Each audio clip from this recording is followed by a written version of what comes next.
Okay, class, for this week's test, the only equation you need to memorize is Spider-Man plus Japan equals one of the most successful and long-lasting transforming robot toy lines of all time.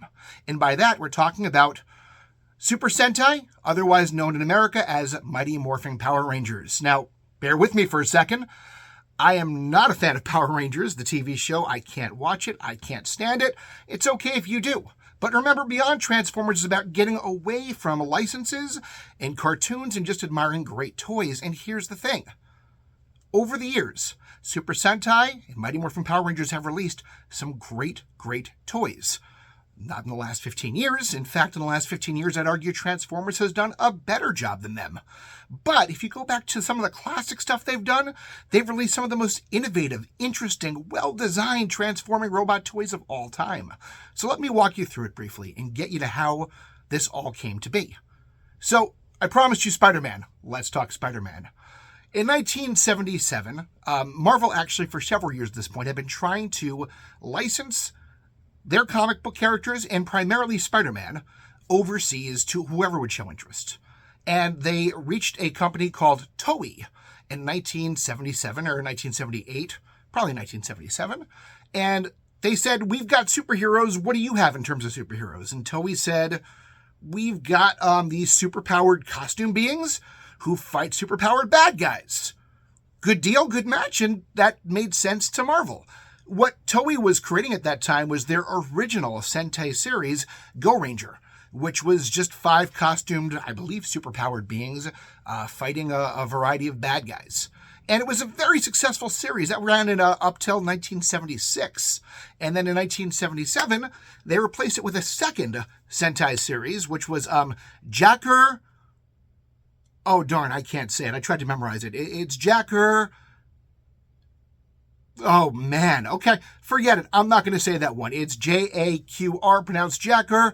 Something I tried really hard to memorize and lost. Shame. For all my Sentai fans out there, I apologize so much. But here's the thing. It was a terrible series, or at least by success, it was terrible. I've never watched it. I know there was there's a Japanese Hitler dude in it. It actually looked kind of fun from the excerpts I saw. But the point being, it was canceled after only 6 months and 30-something episodes, making it the shortest-lived Sentai series ever. It was canceled due to low ratings and low interest. So they kind of, took a break from that and were open to trying something new. And something new was Spider-Man. So in 1978, they released their own version of Spider-Man, who was very different from the Peter Parker guy we know. He rode motorcycles and he was given his powers by some freaky alien dude. Whatever the case may be, the series was a huge success. But the Toei people were kind of like, so it's one hero? We had 5 before. One. Well, okay, we can do that. But, this is Japan. So could we have a giant robot or something? And so a giant robot, Leopardon, was added. And this is a giant mecha that Spider-Man would pilot to fight his bad guys. If this sounds awesome, it kind of sort of was. And it became the main appeal of the show, so much so that the follow-up series, Battle Fever J, was originally supposed to be an adaptation of The Avengers, led by Captain America. But Toei kind of went, it's not the Spider-Man part kids like. They just like the giant robot thingy, so let's do more of that. So Battle Fever J has no resemblance to anything with a Marvel license, even though Marvel's credited on it. But they had another giant robot in that one, which was super successful. And I should clarify at this point, the robots didn't transform. We weren't that far along yet. While there were other TV series in Japan at this point based around giant combining toys, Combatlers out at this point, Volts is out at this point, they weren't ready for that quite yet. It's not until the following year that we finally have Dynaman, I think is how you pronounce it. Oh boy, that might not be it at all. But it's the first semi-transforming robot that the Power Rangers Super Sentai line is built around. It's a really good transformer for the time period. But if you remember from my previous video about the first modern Transformer toy, it's not until 1981 that we start seeing real transformations in toys. So what this toy actually is it lies down on its face and changes a couple things around, and it's a jet. It's a really good transformation considering, but that was always a solution back then. Robot lies down, it's a jet. So it's not until 2 years after that, we get Sun Vulcan after that. He's also pretty much, he lies down. He's a jet who combines with feet that are a base or something. It's not until the year after that that we get to Goggle 5. And Goggle 5 is the first real transforming Super Sentai robot, at least from my definition. It's got the heft. It's made of die-cast, although it doesn't have to have die-cast to have heft, I should clarify. It has substance to it. It's not fragile. It has an innovative design, intuitive design, and most importantly, it looks very different from what it began as. It's 3 different vehicles that transform a little bit and combine together to create something different from what it began as. This video is not about Goggle 5, because while that's a good toy, and I do have it there on the shelf, it's nowhere near my favorite of the line. There's so many great toys that came after this moment, but I got to focus on my favorite one of all, which came 1 year after Goggle 5. I got to talk about Dynaman, because Dynaman is perfect for my working definition of an early modern transformer. He's a big chunk of die-cast. He definitely has some creative design in how he works, and he looks very different from what he starts as. What I love about this is, in the comments, a lot of you have been talking to me, and I'm really appreciating all that feedback and back and forth. Some of you are giving huge love for the idea of the old blocky die-cast robot toys, the big chunky heavy guys. And others of you are saying it doesn't have to be that to be a good transformer. I agree with both of you. While you can have a great toy with a lot of heft that is neither die-cast nor a big chunky block, Dynaman absolutely is those things. He's a big, chunky dude, but on top of that, he's got some innovative design, and this is the cool thing too, whereas Transformers kind of stayed in their same comfort zone throughout. There wasn't a lot of big shakeups or change-ups in their overall way of designing toys. Super Sentai just went for it, and they do crazy things all the time. Dynaman is an experiment in getting away from rectangles and doing rhombuses instead. You know, those sleek 45-degree angles that just don't normally go with big blocky robots and kind of break up the monotony of the design. So enough of that. Let me get to Dynaman and show you what's awesome about him. And I'm also going to introduce his carrier Zord, the Dyjupiter. So this is Dyjupiter. Labeled under big scale ships by manufacturer Popey, this was one in a long series of carrier Zords that conveyed these giant robots to the battlefield. And a lot of times they're just as fun, if not more so, than the robot itself. And Dyjupiter sort of sets the standard for what we're looking at here. First of all, you got to notice the sleek design. This is a heavy, blocky object. It's not made of die-cast itself, but Dyjupiter is. But it's got the heft. It's big, it's bulky, but it also has those 45-degree, or it's actually not 45 degrees in this case, but it has those sleek, unexpected angles that make it feel different, unique. On top of that, and this is one of my favorite things about going to the Sentai series for their robots, is whereas Transformers limited themselves largely to real-world stuff. You know, in 1986, they started doing more futuristic, but it was still relatively grounded. This is a series about super-powered people who fight aliens and sci-fi monsters. They could do whatever they wanted to, so sometimes they go realistic, and sometimes they go out there, futuristic sci-fi, and man, there is nothing more fun than the 1980s vision of the future. And that's exactly what this ship and what this robot conveys. So let me show you how it works. We'll get in there a little bit. So first off, let's offer a little size scale here, a little comparison. Here is a G1 Blue Streak. Sorry, that's smokescreen, my bad. And that is to scale, that's the original G1 smokescreens. That shows you just how enormous these big scale ships from Popey really were. It's immense, and it's hefty. It's a beautiful thing. But I also want to show you now how it actually works. Let's meet Dynaman and show you all the cool things that Dyjupiter does. So first off, we are going to flip that open, and then we will lift up the little bulb. There's a little elevator here. And upon reaching the top, This guy could just scoot down this awesome little ramp he has, but he's going to wait there for a second for a little bit of help to show up instead, because we're next going to lift up this panel here and bring out a little carrier for him. This then folds over like that. Well, that's too big for him, isn't it? Hold on, maybe it's for somebody else. It might be for the guy who's left in here. Ooh. It's always harder doing this on camera.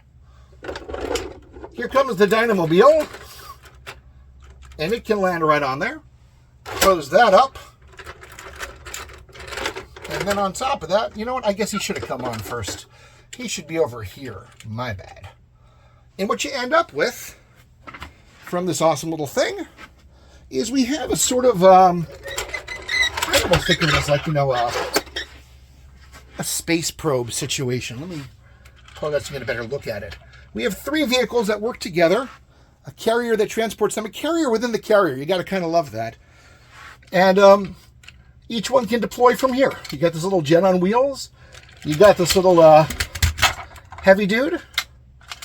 And you've got their carrier as well. 3 cool, chunky, hefty die-cast pieces.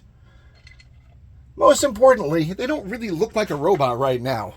I mean, this guy right here, you can tell is going to be the legs, but it's not abundantly obvious. The transformation now is the really fun part. Let me walk you through this. So, we're going to lift this up. I love, this is a little detail, but I love this.